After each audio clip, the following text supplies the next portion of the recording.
నా సబ్స్క్రైబర్ ఒకరు కామెంట్ పెట్టారండి, వాటికి నేను వీడియో రిప్లై చేద్దామని అనుకున్నాను. రమేష్ పెనుగొండ గారు అడుగుతున్నారండి, సార్ ఫస్ట్ నేను వైట్గా ఉండేవాడిని, కానీ ఫీవర్ రావడం వల్ల బెట్నోవేట్ ఎన్ క్రీమ్ వాడడం వల్ల 3 రోజులు వాడాను, దానివల్ల నేను బ్లాక్ అయిపోయాను. నేను ఆ కలర్ అవ్వడానికని ఏం సోప్ వాడాలి సార్ అని అడుగుతున్నారండి.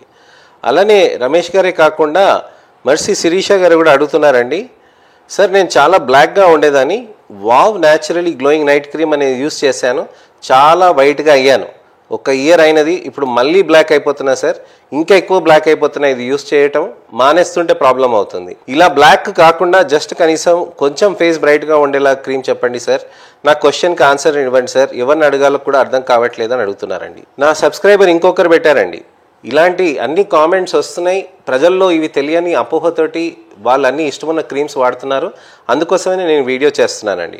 భార్గవి గారు అడుగుతున్నారండి, సార్ నేను స్కిన్ షైన్ క్రీమ్ యూస్ చేశాను సార్, తర్వాత స్టాప్ చేశాను సార్, స్కిన్ బాగా డ్యామేజ్ అయిపోయింది, ఆన్లైన్లో ఒక యాప్ని కొని ప్రోడక్ట్స్ ఆర్డర్ పెట్టాను సార్, ఎస్టర్డే దానివల్ల యూజ్ ఏమన్నా ఉంటుందా సార్, నేను కొద్దిగా డబ్బులు ఖర్చు చేశాను, అది వాడొచ్చు, ఓకే అంటే ఆర్డర్ తీసుకుంటా సార్, లేదంటే క్యాన్సిల్ చేస్తాను, ప్లీజ్ సార్ రిప్లై ఇవ్వండి, చాలా ఇబ్బంది పడుతున్నాను, ఏ విధంగా నా డ్యామేజ్ని కొద్దిగా తగ్గించండి అని అడుగుతున్నారండి. ఇంకొక సబ్స్క్రైబర్ అడిగారండి, కోమలత గారు అడిగారండి, నమస్కారం సార్, నేను 2 ఇయర్స్ నుంచి లుక్ బ్రైట్ యూస్ క్రీమ్ చేస్తున్నాను, అది వాడి మానేసిన తర్వాత నా ఫేస్ పైన అన్ని మొటిమలు వచ్చాయి, ఇచ్చింగ్ వచ్చింది, బర్నింగ్ కూడా వచ్చింది, లిప్స్ కూడా ఫుల్ బ్లాక్గా మారిపోయాయి, ఫేస్ అంతా పాడైపోయింది, అప్పటి నుంచి నా ఫేస్ పైన ఈవెన్ పౌడర్ వేసుకున్నా కూడా ఫుల్ ఇరిటేషన్గా అవుతుంది, ఫేస్ అంతా కూడా పింపుల్స్ వచ్చేసాయి, యూస్ చేసే ఇప్పటికీ 10 సంవత్సరాలు అవుతుంది, స్టిల్ నా ఫేస్ రికవర్ అవ్వట్లేదు, లిప్స్ బ్లాక్నెస్ కూడా తగ్గట్లేదు, నా ఫేస్ ముందులాగా అవ్వాలంటే ఏం చేయాలి సార్, ప్లీజ్ అడ్వైస్ చేయండి అని కోమలత గారు అడుగుతున్నారు. సో ఇంతమంది సబ్స్క్రైబర్లు కేవలం చెప్తున్నారని అంటే ఎన్నో లక్షలాది మంది తెలియక ఇలాంటి క్రీమ్స్ అన్నీ వాడుతున్నారండి. లుక్ బ్రైట్ అని, స్కిన్ షైన్ అని, అలాంటి వివిధ రకాలైన beauty parlour wow glow natural creams అని, ఇలాంటి వివిధ రకాలైన పర్ల్ బ్యూటీ క్రీమ్స్ అని, ఇలాంటి అన్ని రకాల క్రీమ్స్ అన్ని వాడి వాడి వాడి చర్మానికి తెల్లగా అయిపోతున్నామని ఆలోచిస్తున్నారు. ఒక వీక్షకులు సబ్స్క్రైబర్ అడిగారు కదండి, నాకు ఏదైనా ఒక క్రీమ్ చెప్పండి, నాకు మామూలుగా ఉంటే సరిపోతుందని. ఈ విధంగా చూసుకొనే ఆ క్రీమ్స్ అనేటివి మీకు తెల్లగా అవ్వటానికని ఇస్తూ ఉంటారు. బ్యూటీ పార్లర్ క్రీమ్స్ కానివ్వండి, లేకపోతే ఏ రకమైన స్టిరాయిడ్ క్రీమ్స్ కానీ, మెడికల్ షాప్లో వెళ్ళి నాకు ఫేర్నెస్ కావాలని క్రీమ్స్ అడగటం కానివ్వండి, నల్ల మచ్చలు పోవటానికని క్రీమ్స్ అడగటం వల్ల కానివ్వండి, లేక ఇతరత్ర ఆన్లైన్లో కూడా మీకు తెలియని ఫైజా బ్యూటీ వైట్నింగ్ క్రీమ్స్ అని ఉంటాయన్నమాట. ఇలాంటి క్రీమ్స్ అన్నీ మిమ్మల్ని తప్పుదోవ పట్టిస్తూ ఉంటాయి. అలా చేయకండి. చర్మాన్ని తెల్లగా ఒక క్రీమ్ చేసేస్తుంది. ఒకరైతే సబ్బు వాడండి తెల్లగా అయిపోతారని అంటారు. మీరు ఎక్కడైనా చూడండి, లక్స్ సబ్బు వాడితే మీకు హీరోయిన్స్ అందరూ వచ్చి చెప్తారు చర్మం బాగా ఉంటుంది, మృదువుగా ఉంటుంది, సాఫ్ట్గా ఉంటుంది, గ్లోయింగ్ ఉంటుందని. అంతేగాని మీరు వాడండి తెల్లగా అయిపోతుందని ఏ సబ్బు యాడ్ చెప్పదండి. కానీ కొంతమంది చెప్తూ ఉంటారు గ్లూటథైన్ సబ్బులు వాడేసేయండి తెల్లగా అయిపోతారని చెప్పేసి. సబ్బులు వాడితే, క్రీములు వాడితే అలా పూర్తిగా తెల్లగా అయిపోతున్నారంటే మీరు జాగ్రత్తగా ఉండాలండి. మీరు చాలా జాగ్రత్త పడాలి.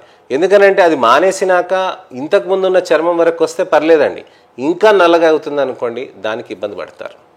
సో ఖచ్చితంగా మనం గుర్తు చేసుకోవాల్సింది ఏంటంటే, స్టిరాయిడ్స్ క్రీమ్స్ కానీ, వైటనింగ్ క్రీమ్స్ కానీ, మెడికల్ షాప్లో అడపాదడపగా క్రీమ్స్ తీసుకొని వాడటాలు కానీ మీరు చేయకండి. అది చేయటం వల్ల మీ చర్మంలో నష్టం జరుగుతుందండి. ఎలా జరుగుతుంది అని అంటే, మొత్తం చర్మంకి అంతా అడిక్షన్ లాగా అయిపోతుంది అనమాట. అంటే మీ చర్మము ఆ క్రీమ్కి బానిసత్వం లాగా మారిపోతుంది. ఎలా మారిపోతుంది బానిసత్వంగా అంటే, మీకు ఆ క్రీమ్స్ పెట్టడం వల్ల మీకు చర్మంలో మెరుగ్గా కావటానికని బాగా వస్తూ ఉంటుంది. అంటే అక్కడ చర్మంలో పైన పొర కింద పొర చెప్తాను కదండి, 2 పొరల్ని అరగదీసేస్తుంది. అరగదీయటంతో మనకేమవుతుంది, చర్మం పల్చగా అయిపోయి ఫేర్నెస్ వచ్చేసినట్టుగా ఉంటుంది అనమాట. ఆ ఫేర్నెస్ క్రీమ్స్ అనేది మనం ఆపి, దాని తర్వాత మనకి మెల్లగా నెమ్మదిగా మనం మాయిశ్చరైజర్స్ పెట్టుకొని నెమ్మదిగా రికవరీ చేసుకోవాలండి. ఇప్పుడు అడుగుతున్నారు కదండి ఏ విధంగా చేయాలి అని అంటే, ఫస్ట్ స్టిరాయిడ్ క్రీమ్స్ అనేటివి, లుక్ బ్రైట్ క్రీమ్స్ అనేటివి, స్కిన్ షైన్ క్రీమ్స్ అనేటివి, గ్లోయింగ్ క్రీమ్స్ అనేటివి, వైటనింగ్ క్రీమ్స్ అనేటివి తీసి చెత్తబుట్టలు పడేసి మీరు సింపుల్గా మాయిశ్చరైజర్ అనేది వాడాల్సిన అవసరం ఉంటుందండి. మాయిశ్చరైజర్ అనేది మీరు 6 సార్లు 8 సార్లు పెట్టాల్సిన అవసరం ఉంటుంది. ఎన్నోసార్లు నేను ఇలాంటి వీడియోస్ చేసినప్పుడు నా పేషెంట్స్ కామెంట్స్ పెట్టారు, సార్ నేను రాలేదు మీ దగ్గర, కానీ నేను స్టిరాయిడ్ క్రీమ్ మానేసి కేవలం మాయిశ్చరైజర్ వాడాను, దాంతో నాకు చాలా ఇంప్రూవ్మెంట్ వచ్చింది సార్, ఇప్పుడు నేను ఏం చేయాలి అని అడిగారు అనమాట. సో ఆ విధంగా మీరు తెలుసుకొని అపోహలో ఉండకుండా ఆ క్రీమ్స్ అనేది డ్యామేజ్ అనేది జరగకుండా మీరు ఆపేసేయాలి. మంచిగా మాయిశ్చరైజర్ 6 times a day పెట్టండి. మీరు గంటకు ఒకసారి కూడా పెట్టొచ్చండి. అలానే మీకు మంట పుడుతుంది, తర్వాతనేమో స్కిన్ అంతా బాగా టైట్ అయినట్టుగా ఉంటుంది. ఇవన్నీ మానేసినప్పుడు మొటిమలు రావటం, నల్ల మచ్చలు కావటం. ఇప్పుడు నేను చెప్తున్నానంటే ఒకటండి, నా వీక్షకులు సబ్స్క్రైబర్ కూడా పెడుతున్నారు కదండి ఓపెన్గా కామెంట్స్లో.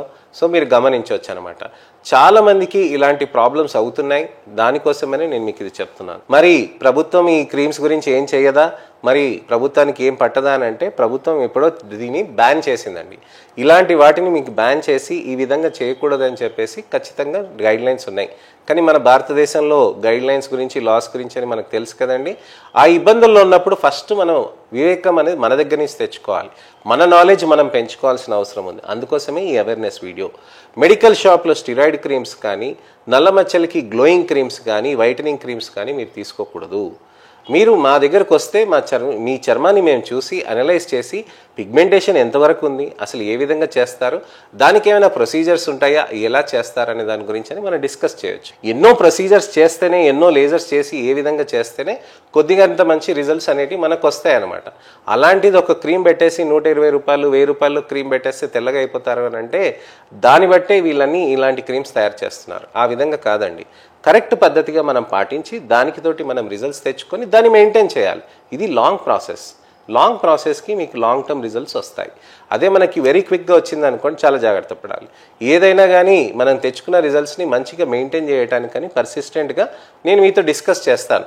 మీ చర్మానికి ఇలా ప్రాబ్లం ఉంది, ఇన్ని నెలలు పడుతుంది, ఈ విధంగా చేసుకోవాలి, ఎలా ఉంటుందో నేను చూడాలి.